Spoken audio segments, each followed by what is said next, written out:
hey, the Canucks have lost 4 games in a row. And personally, if you saw the Rick Tocchet quotes, you'd be like, wow, they're much worse.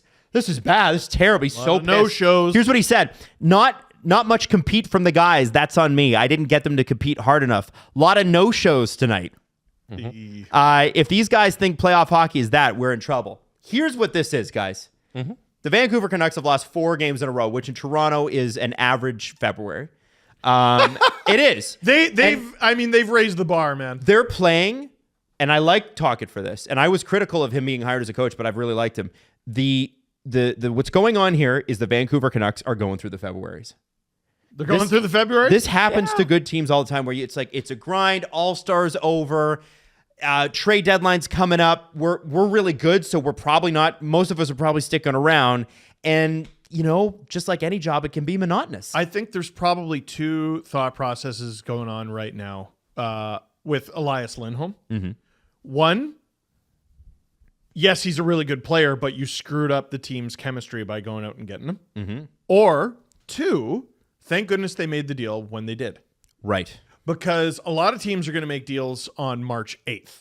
And they're going to have 5 weeks of runway to get the team to gel. Mm-hmm.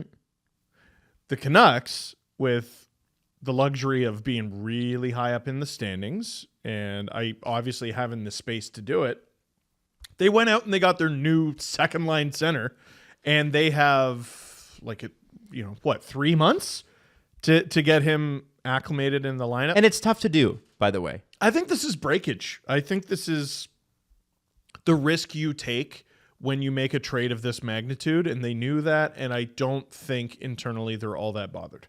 They can't be. I know what Rick Tocchet is doing. Certainly can be. Well, I guess if you're living and dying by every game, which you said management can't do, then they can't be. I mean, he's also, who did they just name captain? Quinn Hughes. Mm-hmm. Who is unbothered by anything. Even when he gets hit, he's got the same face. He's also a child. It's a young guy. he's really headstrong. I don't worry about him, but he's in his early 20s. He'll be fine. That's a coach. It takes more than one person, right? Mm-hmm. So that's a coach stepping up for his captain and for his team, and perhaps indicating to the media and the fan base that he is going to skate that team through the foundation of the building until they find dinosaur bones.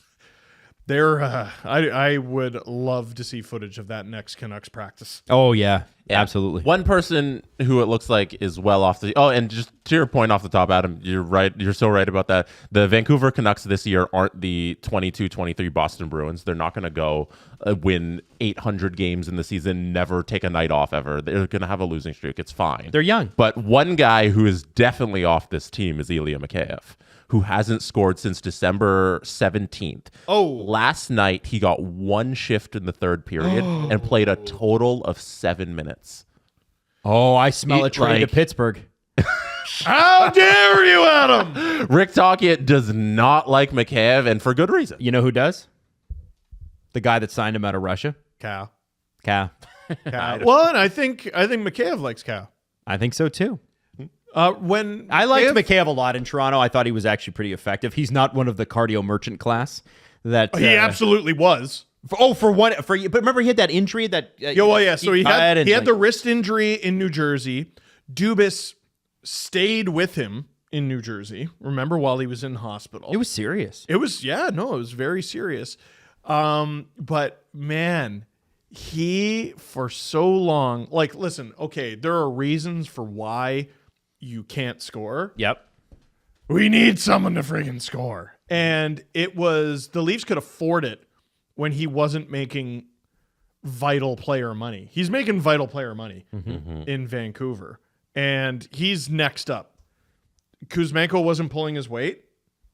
I mean, Mikheyev does not make much less. I think, what's he making, 4 something? Let me pull it up. I don't have it off the top of my head. It's not a cheap contract. Nope. Ilya Mikheyev. But he earned it. He was scoring. 4.75 for 3 years. This year and then 2 more. That this guy's Gotta playing score 7 minutes a night, and you can't put him out in the third period. It's rough. It's a disaster right now with Mikheyev. I don't know if it's can't put him out because he was always a very defensively responsible player. Sure. I know he's had some injuries. Modified no trade clause. I'm 2 more dying. years at $5 million, dude. Woo! Have a good contract here. That should be the lesson to all the good little boys and girls.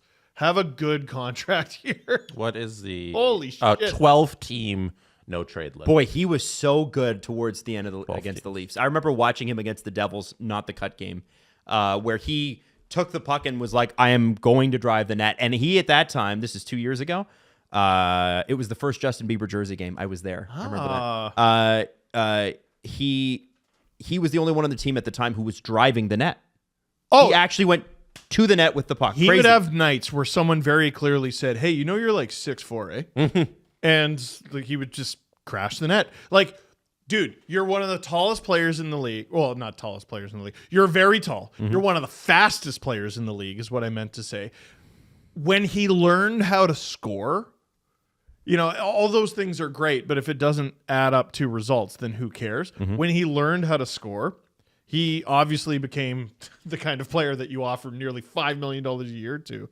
But to hear the Ilya Mikheyev I know is only playing 7 minutes and he hasn't scored in 2 months, that's actually really disappointing.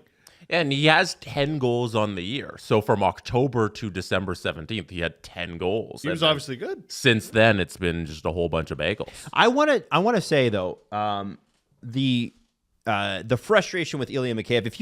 If you're a Vancouver Canucks fan and you care enough, and you've got Amazon, go watch the Leafs documentary, because you'll see the frustrations that Keefe used to have with him, which I think are similar to what Tocchet had. And you see Keefe in between periods pull Mikheyev into the video office. Remember that scene? Oh yeah. They're like, "See what you're doing? Less of that, or more of this." Yeah, dude. Like when he used to play with Engvall. Oh man! Like just the potential line. Here's a bunch of big, fast as shit dudes. Big for nothing. Who can't crack an egg and can't shoot or won't or whatever the problem is. Dude, if I showed up to my first hockey game ever knowing nothing about the sport, I would see those two take the ice and be like, "Oh shit. That's got to be the best line they have, right?" They might kill someone. They might kill someone. They're head and shoulders taller than everyone else. They're clearly the fastest guys out there. Engvall's nickname was Seabiscuit. Yeah, The no Leafs one's called ever him going to Seabiscuit. stop these guys, ever. No. Yeah. And just Why do they call him Seabiscuit? Because Seabiscuit is the name of a racehorse. he's fast. Because he's very fast. Right. Should have been called the Peloton line. Yeah, they were. Dude. Who was with them? Just Who played with them? who cares? I was probably Kerfoot. Oh, Just- God, that here's sounds the- like a Kerfoot line. Here is the all cardio line. And like, I'm going for all a right, skate. guys, here, you got to push. You got to, everything you got going on at work, you just let it go. Everything you got going on at school, shout out to everyone going through exam season right now. All right, let's. We're going to climb that hill. We're going to climb that hill. You're going to lower the resistance, increase the speed, increase the speed, lower the resistance, increase the speed. How many goals have we scored? Still 0. All right, increase the speed and rest. Dude, they would drive me up a fucking wall. So anyway, it makes me very disappointed to hear Mikheyev has reverted back to that. We'll see if he can get it together, but that's a contract that's looking like real bad right now.